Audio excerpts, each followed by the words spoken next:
नमस्कार। आज ईरान की लगभग 90 से 95% आबादी खुद को शिया मुसलमान मानती है। ये दुनिया का सबसे बड़ा शिया बाहुल्य देश है। ईरान इस्लाम के दो बड़े संप्रदायों में से एक शिया धर्म का राजनीतिक और धार्मिक केंद्र भी माना जाता है। लेकिन आपको बता दें कि ईरान हमेशा से शिया धार्मिक राज्य नहीं था। ये धीरे धीरे बदला है, बल्कि इसकी धार्मिक पहचान सदियों से धीरे धीरे बदलती आई है। आज हम आपको इस वीडियो के माध्यम से, इस वीडियो के जरिए ईरान के पूरे ऐतिहासिक सिलसिले के बारे में बताने जा रहे हैं। आज के ईरान को समझने के लिए हमें इस देश के 3 बड़े पड़ाव को पहले समझना बहुत जरूरी है। पहला, 651 ईस्वी में पर्शिया पर मुसलमानों की विजय।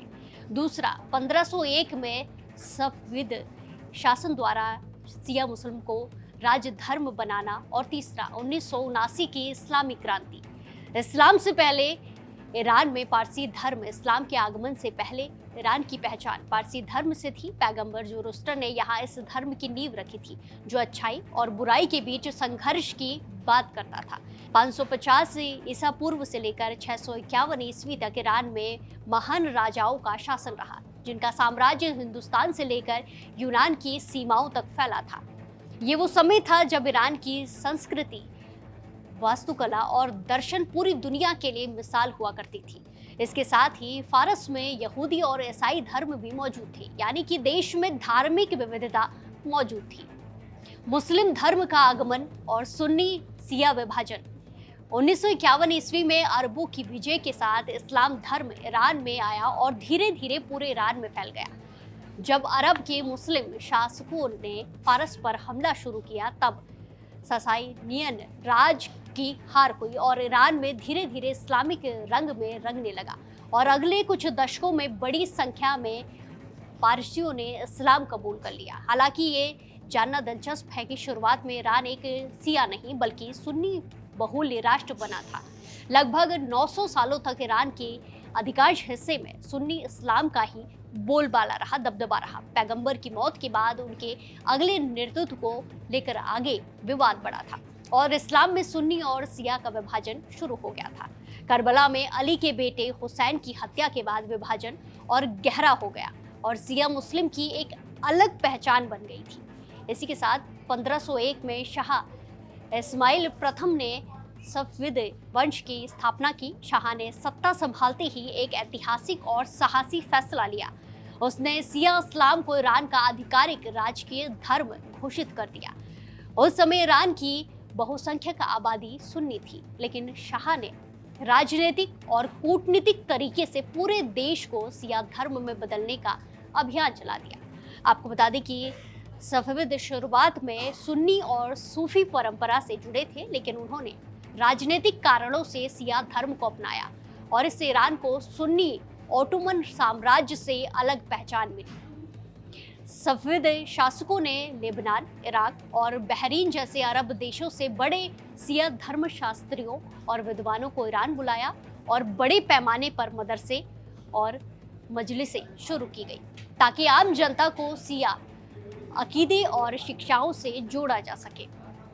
17वीं सदी में मोहम्मद बाकिर जैसे विद्वानों के समय भी शिया कानून का शासन और बढ़ गया था और फिर धीरे धीरे ईरान की पहचान एक मजबूत से शिया इस्लाम से जुड़ गई। संवैधानिक दौर की शुरुआत 1906 में ईरान में संवैधानिक क्रांति हुई। इसमें संसद बनी और राजतंत्र की शक्तियां सीमित कर दी गई। हालांकि शिया देश का राजधर्म बना रहा, लेकिन इसके साथ ही यहूदियों, ईसाइयों और पारसी जैसे अल्पसंख्यक धर्मों को कानूनी मान्यता भी मिली। इस समय ईरान पर राष्ट्रवाद और आज़ादी जैसे पश्चिमी विचारधाराओं का प्रभाव बढ़ा। यहीं से आधुनिक ईरानी राष्ट्र की शुरुआत हुई है। पहलवी राजवंश की शुरुआत 1925 से 1979 तक ईरान पर पहलवी राजवंश का शासन रहा। रेजा शाह पहलवी ने बॉलीवियो की शक्तियां कम की और यूरोप से प्रेरित कानूनी सुधार किए, जैसे 1936 में हिजाब पर प्रतिबंध लगाया, पश्चिमी पहनावे को बढ़ावा देना। इसके बाद उनके बेटे मोहम्मद रजा शाह ने भी यही नीतियां जारी रखी और 1966 की व्हाइट रेवोल्यूशन में ईरानी राजवंश ने भूमि सुधार और महिलाओं को मतदान जैसे अधिकार दे दिए। इस दौर में ईरान को आंशिक रूप से धर्मनिरपेक्ष राज्य माना जाता था।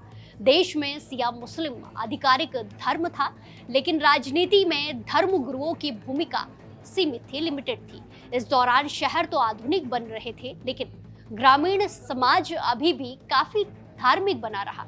इससे धर्मनिरपेक्ष सुधार और धार्मिक पहचान के बीच टकराव बढ़ने लगा।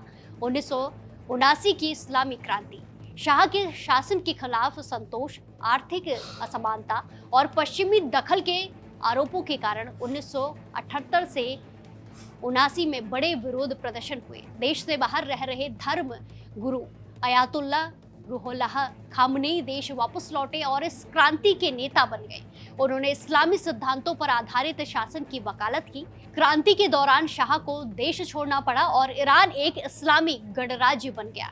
इस तरह सुप्रीम लीडर देश का सर्वोच्च नेता बन गया। हालांकि ईरान की आधिकारिक पहचान धार्मिक है, लेकिन वहां का समाज पूरी तरह एक जैसा बिल्कुल भी नहीं है। हाल के वर्षों में वहां कई विरोध प्रदर्शन हुए। 2022 में महसा अमीनी की मौत के बाद ईरान में धार्मिक नियमों को चुनौती दी गई। फिलहाल के लिए इतना ही। नमस्कार।